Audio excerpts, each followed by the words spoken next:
Hello everyone, here we are again. It's the evening block at the Global Empowerment Summit on our third week of this summit from the 6 weeks that we will be here with you every single week, every single day. You will see me and my guests helping you, supporting you, giving you some new information that you may like and you may implement in your life. And I'm here with Terence. Terence, a new place, new light. It's nice to see you. How are you today? Very good, very good. I'm with my family. They're all together having a meal, so I'm at a new place. That's all. Oh, that's beautiful. That's beautiful. We like change, so we all have to adapt, right? Yes. That's how it goes. So let's warm up until the people are joining in. So I will just say a little bit about how people can watch us and what's next. So we have a lot of things coming up. Today we have another interview. Hopefully Rob can join us after Terence. And then after that we have Anis Wahida with a beautiful workshop about rock your LinkedIn profile. I'm really looking forward to it. And we have a panel discussion, making the connection between the digital and the non-digital world coming up.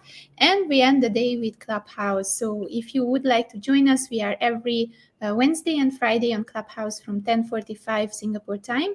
And you can just join in anytime. We have a club, Global Empowerment Hub.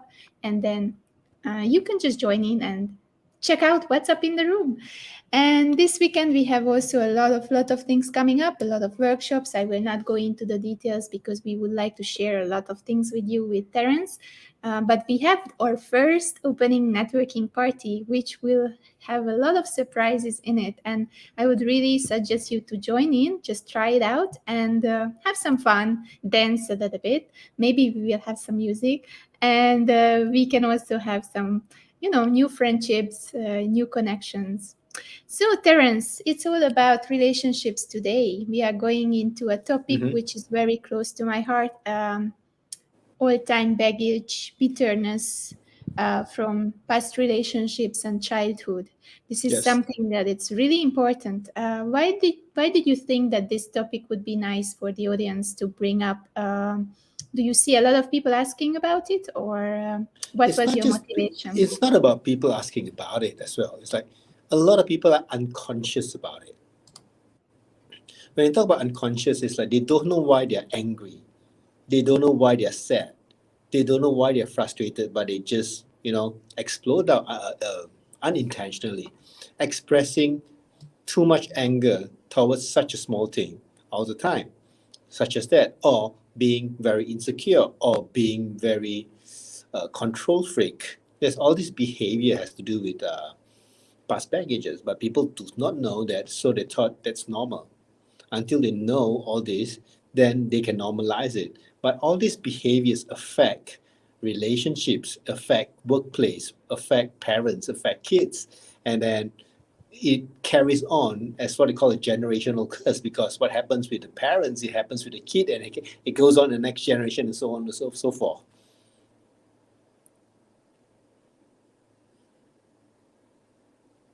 Can't hear you. So that was some very important topic, and it was starting this movement to deal with the long-term baggages a few years ago. We haven't heard about this for a long time, and I started to see all these family counselors. I think there is a specific word for it. Who are doing all this, building up this kind of family tree, and they put the baggages there and what the people are family. Yeah, there's some family constellation. Constellation, yes, exactly. I know Yes. Monica is doing it. Monica Weiss is doing it. Weiss, yes. Her office is underneath mine. Yes, I really love her. She's such a talented lady, and this is so important because I believe in the old times we haven't been speaking about this, right? I mean, no one was talking about this. No one really. It's not that no one really wants to talk about it, and it's also uncomfortable for a lot of people to talk about their stuff in public, and therefore they like to listen, but they don't want to be involved because sometimes it's shameful, sometimes it brings out pain, sometimes they just want to avoid it. The pain part is really interesting because since I live in Asia, I got it many times that I think we also talked about this when we were talking with you, that we try to open up something, we share experiences, and you try to help the other person, but at the end, the other person sometimes is too afraid to open this Pandora box, right? Like that, it is not just too afraid. It's like, sometimes the wound is really deep, and they can only go as far as they are ready for now, and they are not ready to go that deep. So maybe for some people, they just go like, little bit, and then they move a little bit and a little bit more. And if that's all they are willing to, that's good. But there's moving forward. That's the most important. And then some people will take 1 hour and it's all gone. Some people take maybe 15-20 hours, and then you'll get to the point where some people take 1 hour. But as long as they progress in the area. How do you do it at your sessions? You are conducting group sessions, and I believe you are also doing it one-on-one. But how do you start with this to explore these baggages and to make the person open up? How do you warm them up? One thing that's very important for people to open up, it is not that now open up. No one will go there. Like, are you crazy? So it is usually like if I want people to go there, I have to go there first. I lead by example. I go there, I open up and share with them. That's how it goes. And then they kind of get it. Oh, that's where he wants us to go. And he makes it so normal. And therefore, it's like normal. And people go. So it's opening up as a person in front of them, makes them more courageous to share about their experience, right? Yeah, and if it's like when you go to an environment where the person is very vulnerable and he shares everything, and the next person shares everything, and then the third person shares everything, but by the time when you want to share, you go there because it's already that whole environment. That's the power of these groups, right? All these helping groups where the people share their experiences with the help of a counselor. I believe that's the power of this circle, right? Yeah, it's the power of these circles in the sense that you don't feel that there's something wrong with you.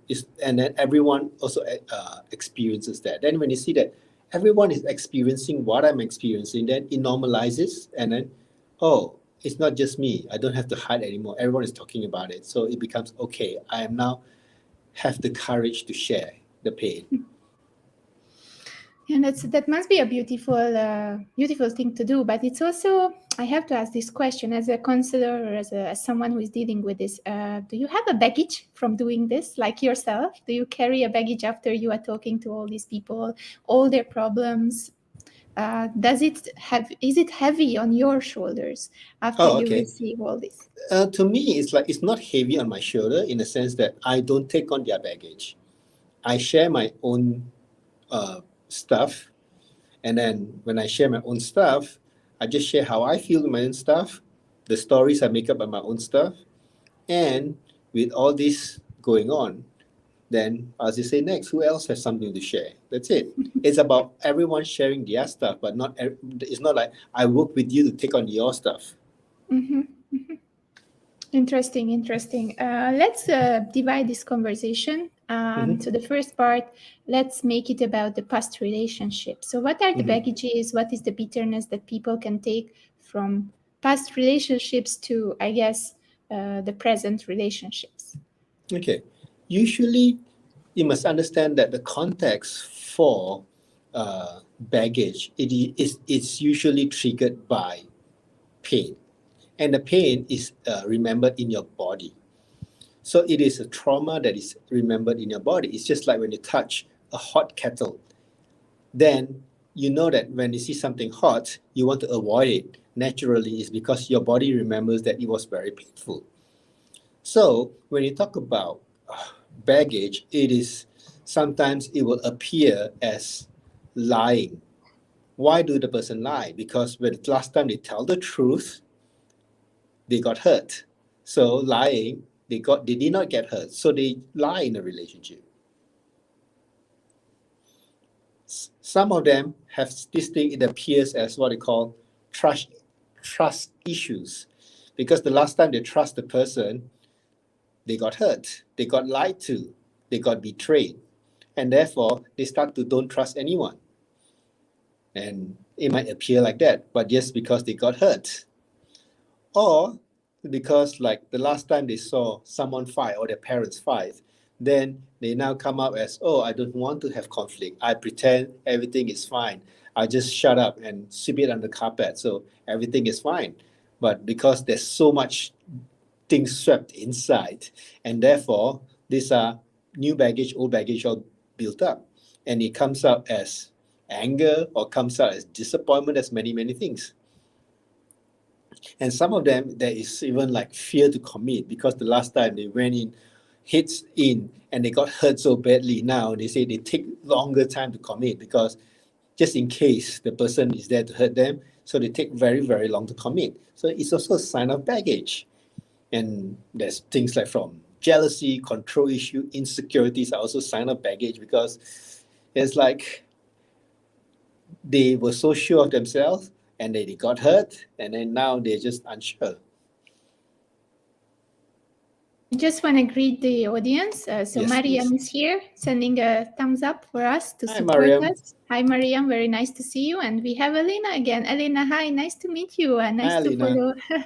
You have a follower, Terence. It's really nice to see. So today we are talking about healing bitterness or baggage, and your past relationships and childhood, which is the first part will be about past relationship, and Terence was mentioning what are the different things that can cause bitterness in your present relationship. So once we realize that we are carrying something, how do we realize? Yes, the first question is, how do we realize that we carry something? Because sometimes it's unconscious, right? So how do you Mhm. realize it? And the thing is like when you're unconscious, you don't realize until people tell you. And this is the usual thing is like you are overly sensitive with certain triggers.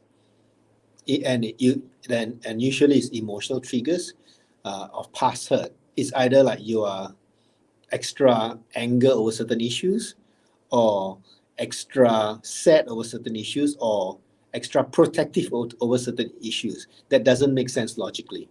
So if you find yourself uh, feeling extra emotional over certain things, chances are you have a trigger, and that might be a sign there's some old baggages.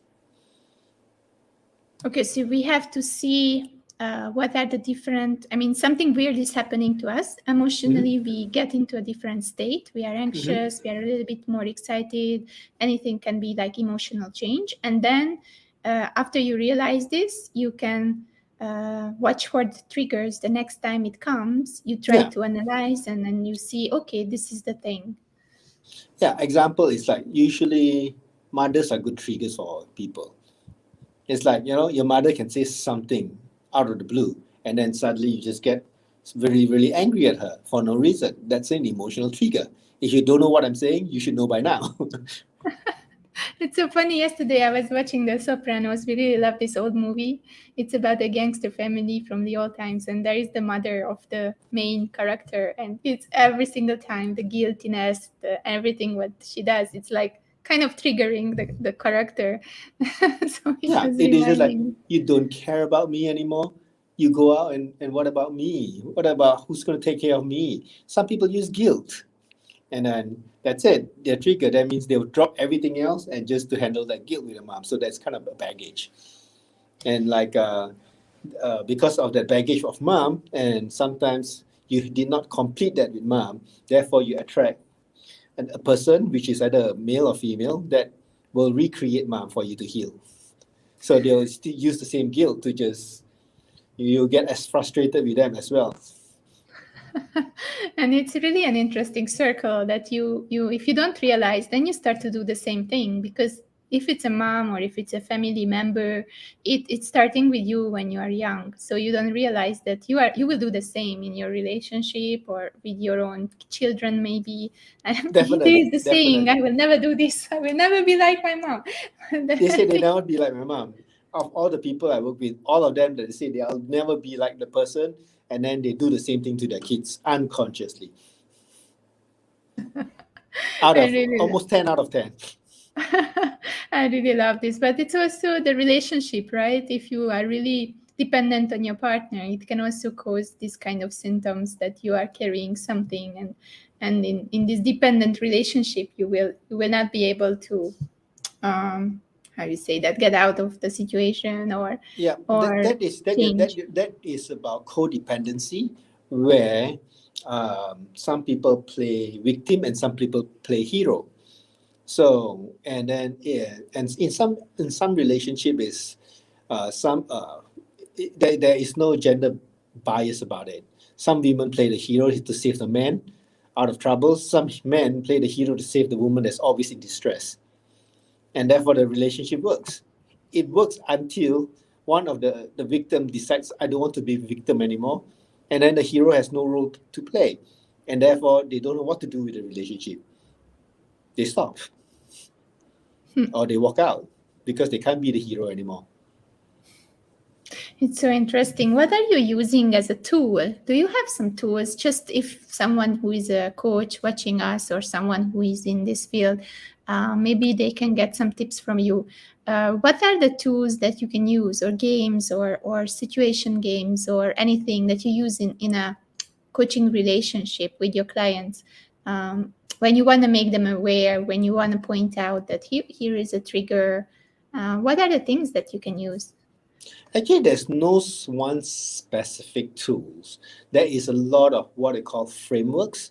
It's like there is this old book by Loy Yang. She's one of the first that wrote the hero victim prosecutor model, where most relationship play into that. It's like the kids will play victim, the mom will be the hero that helps, and then there must be a big baddie out there that's hurting the kids. It could be the school or whatever situation, and therefore they play it out with the kids, and therefore the mom has to play hero. And when the kids don't need the mom to play hero, the mom feels empty and feels depressed and so on and so forth. So that is one of the framework. So it's like, if you look at that framework, we look at relationships that way. If I see there's a pattern running, I'll point them to the framework, that this is the framework that's playing. And in this framework, nobody really wins long term. Somebody always lose. For somebody to win, somebody always lose. So I just point to that framework. So it's one of the framework I like, as well as like there's other stuff like transactional analysis, not from the accounting point of view, but from the a psychology book. It's in a relationship as well. When someone is the adult, sometimes someone plays the kid. So it's like, I heard a lot of women these days, they are just mothering their husband. They become the mother. They nag the husband. They become the mother because the husband play kid. And because when it's not equal, it's very, very frustrating. Is it coming from the baggage of the man, that the mother was somehow in a different relationship with them, or the mother was serving them? The mother was being the mother and did not allow the kid to grow up. Because when the kids grow up, the mother doesn't have a job. So the mother make sure the kid stays a kid. Even after they're married, they stay as a kid. They never grow up to be adults. It's so interesting. I see pictures in front of me, like you said, like the bear as a threat, and then the mother. I see these picturesque things in front of me. It must be nice to have these in your head and remember all these frameworks. And then, oh, okay, I'm talking to the client. Which one could I use? And then you are just like, choosing in your own PC, in your own library. Well, I guess for me, it doesn't work that way. For me, it looks like what is most present at the moment. It's not like fitting my model into their life. It's like what is most present and what is causing them the most pain at the moment, and what do they want to work on today, rather than how can I use my brilliance to impress them.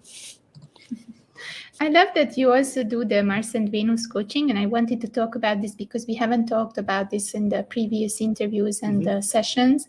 How does it help to? I have the book. I showed you when we first met that I have it on my shelf, and I love the book. But how can people use it, and why is it so important to understand the different models, the male and the female roles? Okay, so I guess the Mars and Venus model works for a really long time, and with the new conversation of non-binary and so on and so forth, it becomes least applicable, and it becomes not in a sense that it's non-gender based, but it becomes behavior based. Whereas the Mars and Venus is really, really powerful for the kind of not the old generation. I would say that if you are 30 this year, then it's kind of more applicable to you. And it's about men are usually this way. And because of hormonal things, men are usually that way. So when you understand men are a certain way and women are a certain way, then when you understand that, it doesn't drive you crazy. It's like, why does a man come home and just watch TV? Whereas the women will go and do all the stuff. Because the men need their time and that space to actually decompress, to build testosterone, and then be a man again, and then lead and do stuff. Without that space, they get grumpy, they get frustrated, and they're not nice to be with. And usually when the women see the man sitting down doing nothing, they will just do something called interrupt them, and it drives the man crazy.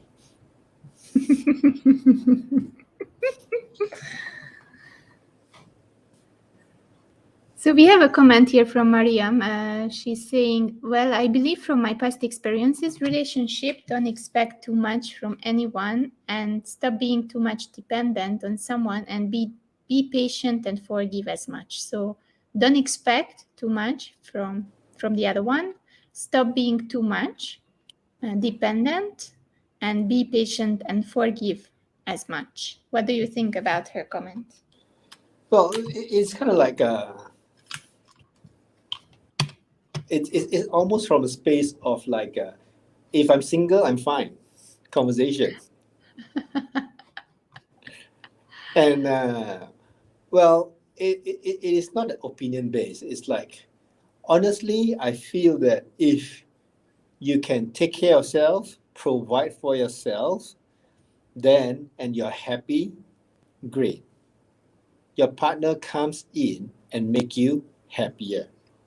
That's kind of what the space I come from. You're whole and accomplished, and then the partner comes in and make you more fulfilled and happier. Rather than you want your partner to come in and support you, you want your partner to come in to make you happy. It's like, it's not the partner's job. It's your job to make yourself happier, and your partner is there to make the experience even happier. So that's how I would put it, rather than, don't expect much. It's like, you can't expect anything from the person, but of course, like, expectations sometimes lead to a lot of disappointment. But it's not about not expecting. There are certain roles that in the Mars and Venus version, it's like men and women play. And it's, even though if you're a strong woman, sometimes you still like the man to play leadership. figure out what to do, what's the direction of the family, how to solve the problem. Sometimes it's nice to have someone to lead other than the woman, even though the woman is like a leader outside themselves. Oh, well, yeah, I love that.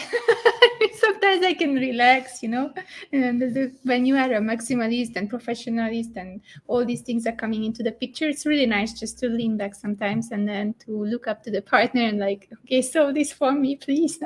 I'm out of the picture today. Yeah, it's nice to have someone to lead at home, because that's kind of like you allow the man to lead, and the man, when the man gets to lead, the man is happy. Exactly. I love that you say that, because I saw that many times. So, ladies, let the man lead. It's okay sometimes. And because like it is also because now in the working environment, it's a testosterone-led environment, and the ladies are being in that work environment. When they go home, they do not let that battle armor down, and then they still run it like they're at work. Therefore, they still lead like they're at work. Oh, we have something here. Yes, Is it the same Mariam one? is saying, yeah, Rob will come soon to the other interview. So Mariam is saying, what I came to learn from my past experiences is don't trust someone too blindly and expect least from others, and also stop being dependent on others. Forgive and move forward. What do you think? Well, You're taking a it just big sounds like breath. she's dependent on someone and got hurt, and therefore she decided not to be dependent on someone. And that's fine. It's like some people are dependable and some people are not. And if you depend on someone that's not dependable, you get hurt. If you depend on someone that's very dependable, you feel secured. So it depends who your partner is. And of course, in the conversation of trust, it's built upon time. It's like, if your partner is always on time, you trust the person. If the partner is always not on time, you don't trust the person. That's all. I love the way how you said it, so diplomatic. Okay, Alena is here also. She would like to express something. Even after reading Men Are Mars, after reading the book, people fail to figure how men and women truly are here in Pakistan. Such is the chaos here and there. The culture and the norms are too deep set too. Yeah. In that part of the world, it's like a bit different, and like mind you that men are from Mars and women are from Venus. A lot of the case study is based in American, and it's not based in Asia. So yes, it's something that it's a model that's workable, but it's also sometimes you need to look at which culture you're from, and so that it's not one blanket conversation. But yes, if you talk about men need their space, yes, that's kind of like a thing. But nowadays, women need their space too. It's the same. Now it's almost the same. Both gender needs their space because they're out there working out really, really hard. But the most important thing of the Mars and Venus is like how, even though the woman is in a man's world now, how do they become a woman and work with the man to be happy in the family? Mhm. Will you write the new book with all these new genders and everything what is going on? Will you write the new Mars and Venus I'm book? actually on the verge of writing articles, small articles here and there. Yes, I'm looking for someone to work with me to put it all together, because I'm good at topics and big picture, and I just need someone to do all the put it all together and make it look pretty. That's nice. Let's find you someone. I will ask the speakers, maybe, because a lot of speakers, already wrote books. So maybe we will find Yeah, someone I who has want, but already I done. want to expand on that one. That's good. That's good. So Anjali is also saying, I believe in partnership. So she's also believing in this one.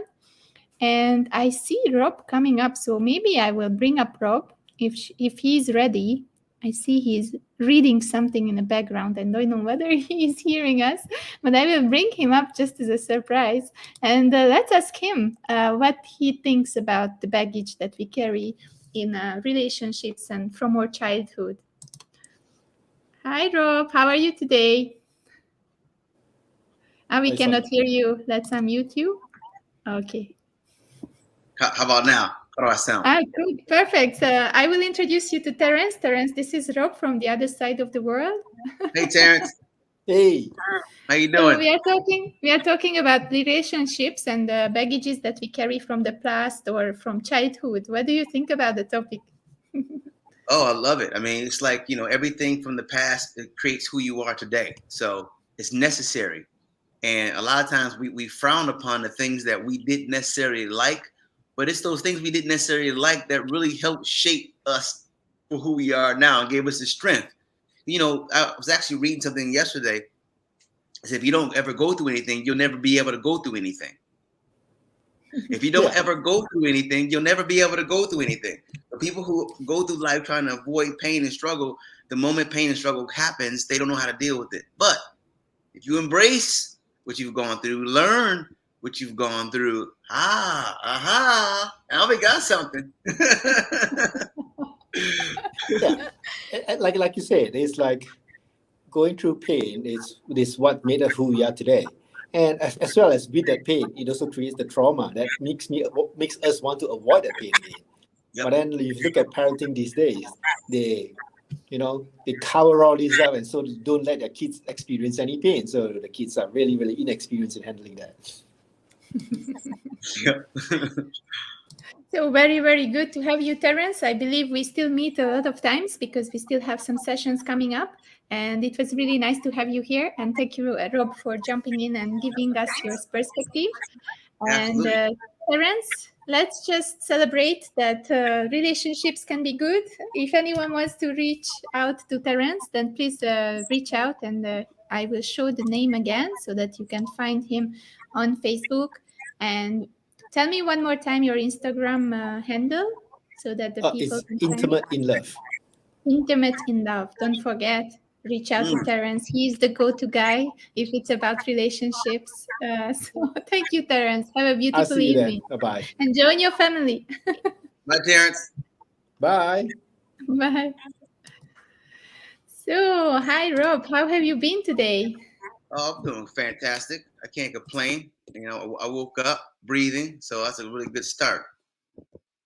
I love your positivity. I always love this. I know that I have to bring you here.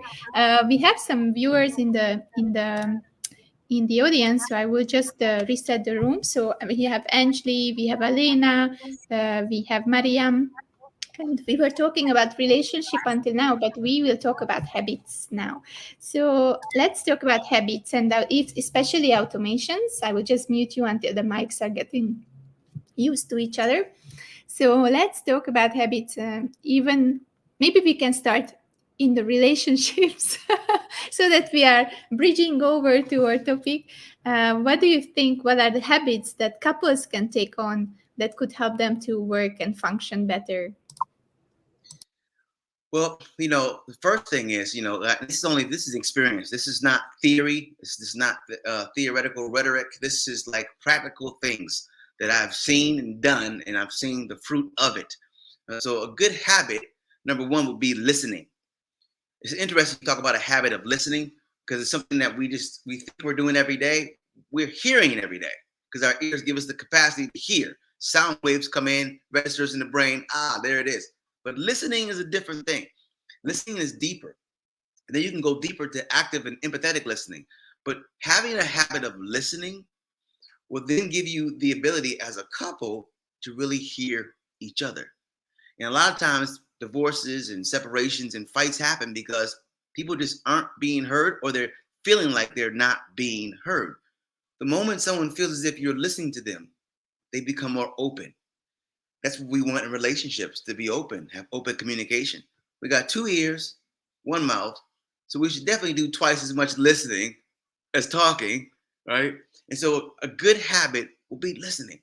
And you can practice. Practice next time you're with your spouse or significant other, when they're talking, they have a zero laser focus on them. Not the kids, not the cell phone, not Snapchat, not anywhere else. Just listening to them. Engage completely. And you will be amazed of what starts to happen. Because when you listen, you seem as if you're interested. The more interested you are with someone, the more interesting you become. It's a weird thing. Become interested in your spouse. You'll become more interesting to them. I love the analogy here. It's such a good and easy analogy. So it's just some of the people. Who was it? One of the experts, I believe. She said that just shut up and listen. That's the only thing that you have to do. Yeah, that's funny.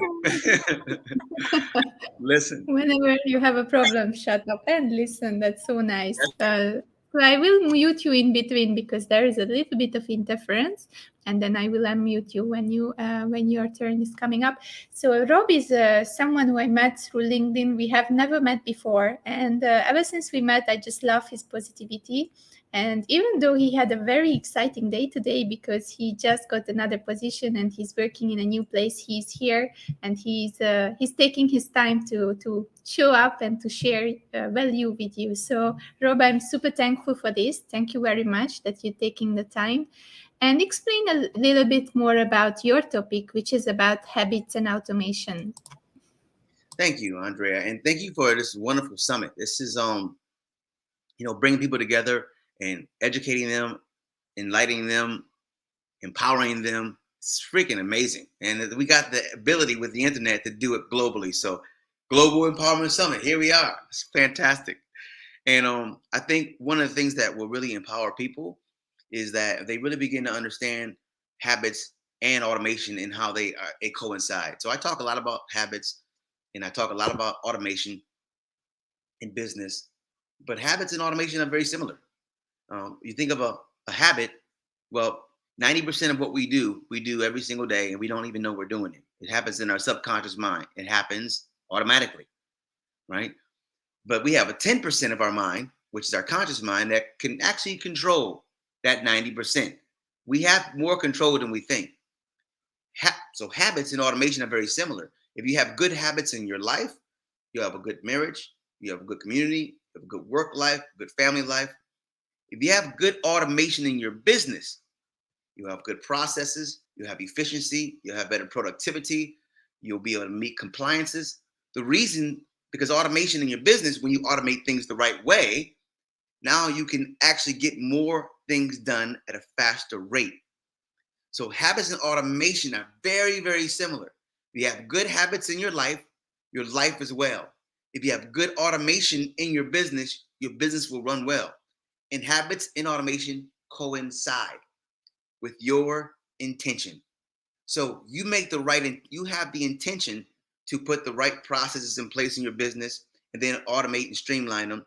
Then what you do is, right now in business, a lot of people are doing repetitive, mundane tasks every single day, the same thing every day doing the same thing. These are people doing this, people doing the job of robots. So what we do is we bring the robot to you. We give the digital employee to automate the process. Now that person who was doing the mundane, this work that nobody really wants to do, now they can do something of more value and bring more value to the company and themselves because they added automation. Same thing with your habits. You're looking to do something in your life. Let's call it lose some weight, right? You want to get in better shape.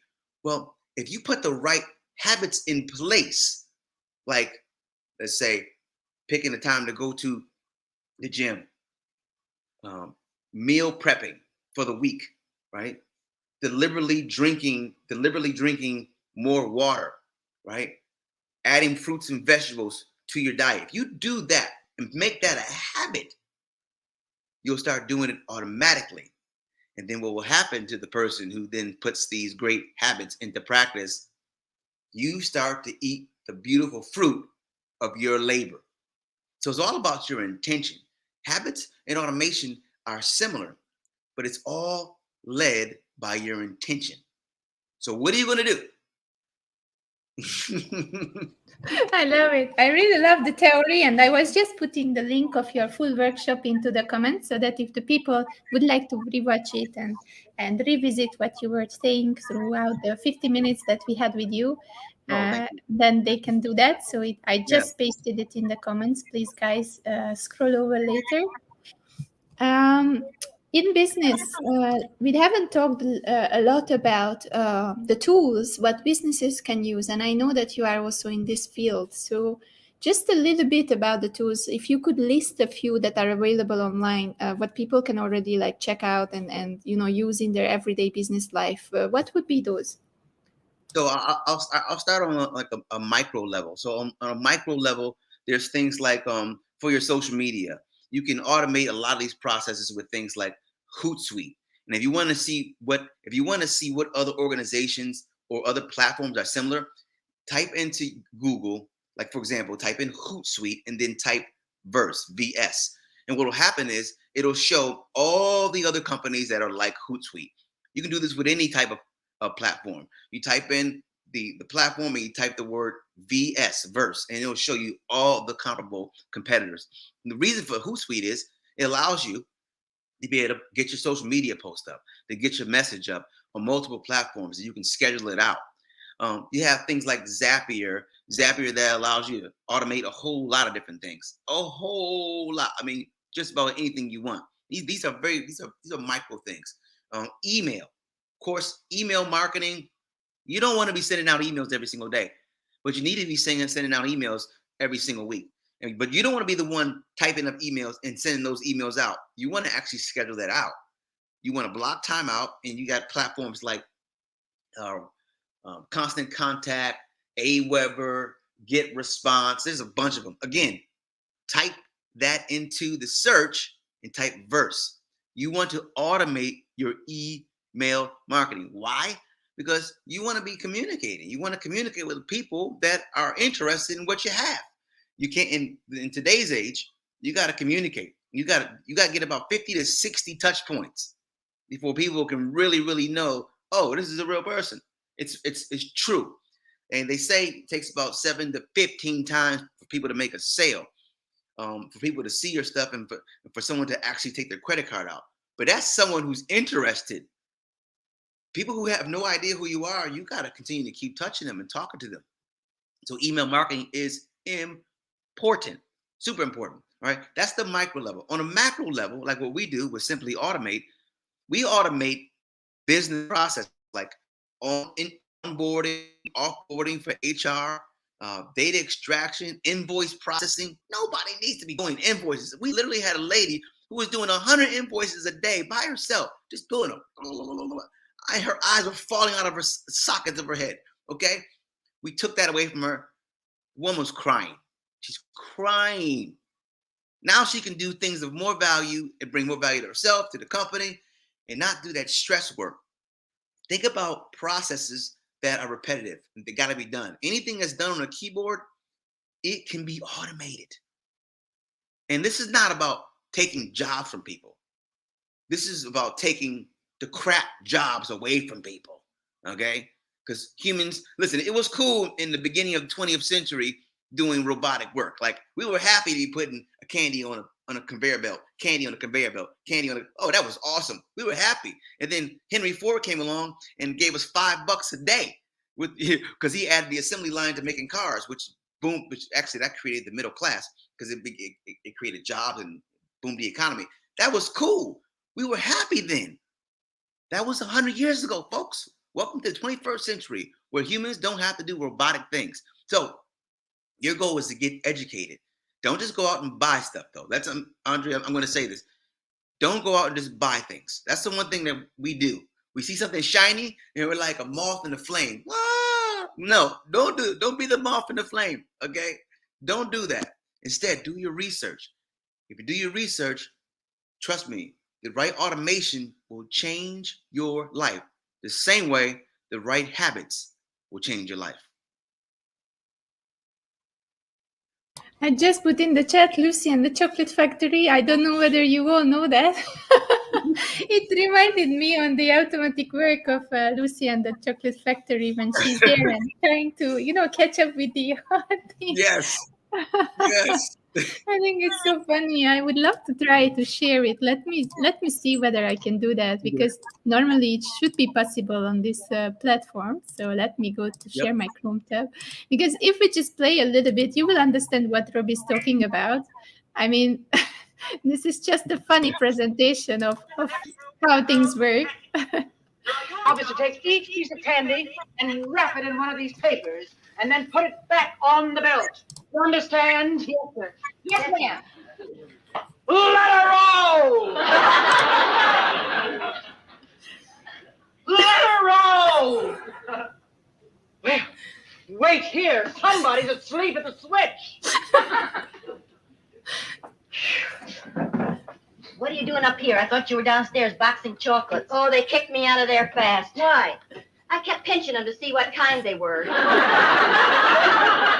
is the 4th department I've been in. Oh, I didn't do so well either. All right, girls. Now, this is your last chance.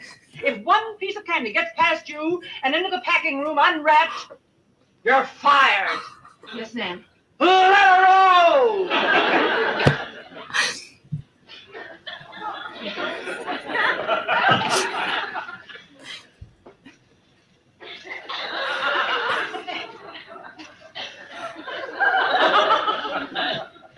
Oh, this is easier. Yeah, we can handle this, okay?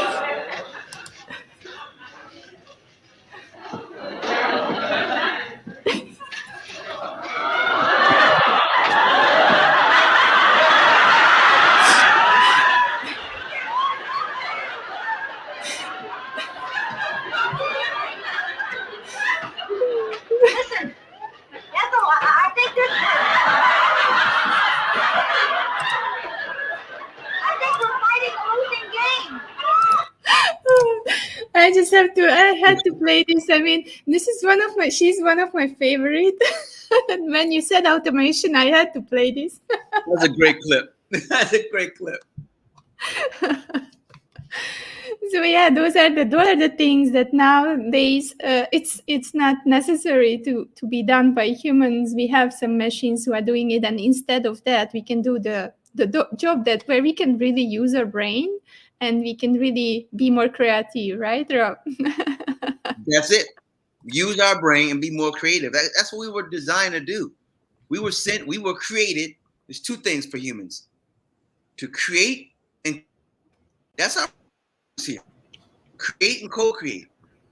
Create means what can you create? What are you here to do and bring? And then co-create. We can't do things by ourselves. We got to work together, right? And so when you remove that monotonous, mundane, repetitive, ridiculous work, then now Lucy can think about talking to customers now. You know, she don't have to chase chocolates and stuff them in her mouth. She can now talk to customers and go out and network.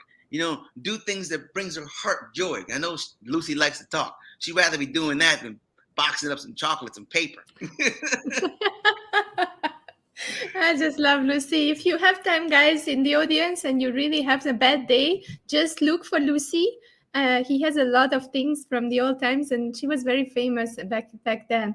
And it's just making you laugh, no matter in which mood you are. If you watch Lucy just like now, I love Lucy. You will be disrupted. So, Rob, this is an amazing conversation, but it flies so much. I mean, we haven't even talked, and I have to rush to the workshop with Anis. I'm really thankful for you being here, and I think I would close this conversation with the thing what you did for us and you did for the Global Empowerment Summit, and let me just share this one from your LinkedIn profile if it works. So let's just have your creation and your inspiration. Talk for itself, right?